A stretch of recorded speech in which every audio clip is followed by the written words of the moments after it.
Hi friends, brownie செய்யலாமா? Actually இன்றைக்கி நானும் அறியும் ப்ரௌனி செய்ய களத்தில் இறங்கியிருக்கும். பிகாஸ் எங்கள் ரெண்டு பேருக்குமே ஸ்வீட் கிரேவிங்ஸ் அதிகம். நாங்கள் ரெண்டு பேருமே ஸ்வீட் கிரேவிங்ஸ் உள்ள பர்சன்ஸ். ஸோ அதனால் ப்ரௌனி செய்யலான்னு இறங்கிட்டோம். இன்றைக்கி நாங்கள் மைதாவில் தான் செஞ்சுருக்கோம். மோஸ்ட்டாக ராகியில் செஞ்சு சாப்பிடுவோம். ராகி மாவு காலி ஆச்சுனால மைதாவில் செஞ்சு சாப்பிட்றோம். இதோடைய மெஷர்மெண்ட், அதாவது நான் செஞ்சுருக்கிறது 250 grams ஆஃப் ப்ரௌனி. இதோடைய ரெசிபிஸ் நான் வந்து டிஸ்கிரிப்ஷன் பாக்ஸில் தரேன். இந்த ப்ரௌனியோட ரெசிபி இந்த ப்ரௌனியை நான் எதுக்கு செஞ்சேன்னு பார்த்தீங்கன்னா, மிட் நைட் ஆகிடுச்சு. மிட் நைட்டில் ஸ்வீட் கிரேவிங்ஸ் வந்தால் என்ன பண்ண முடியும்? எதுவுமே பண்ண முடியாது. நம்மக்கிட்ட சாக்லேட்டில் எல்லாமே காலி ஆகிடுச்சு.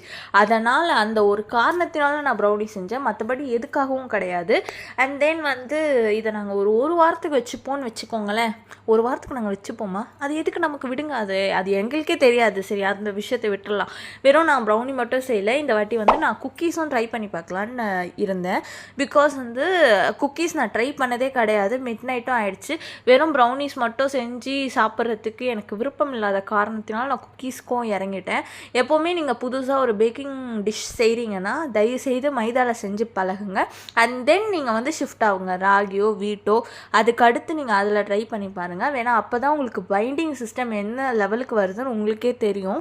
அண்ட் தென் வந்து இந்த மாவு ரொம்ப பாவமாக இருந்துச்சு. அதுக்கப்புறம் ஒரு லெவலுக்கு வந்தோடனே எனக்கே அப்போ வந்துருச்சு போலையாடா அப்படின்ற மாதிரி இருந்துச்சு. அதனால தான் சொல்கிறேன், எது எப்போ சொதப்போன்னே தெரியாது பேக்கிங்கில். ஃபஸ்ட்டு நீங்கள் இதில் ட்ரை பண்ணுங்கள். அண்ட் தென் நீங்கள் ஷிஃப்ட் ஆகுங்க. எப்போவுமே குக்கீஸ் ஒரு 10 minutes நாங்கள் வந்து ரெஃப்ரிஜிரேட்டர் வைக்கணும்னு சொன்னாங்க. ஸோ அதனால் அது வைக்கிறதுக்குள்ளே நான் ப்ரௌனி எடுத்து பார்த்தா இது இப்படி புஸ்குன்னு வந்திருக்கு. ஆனால் சாப்பிட்டு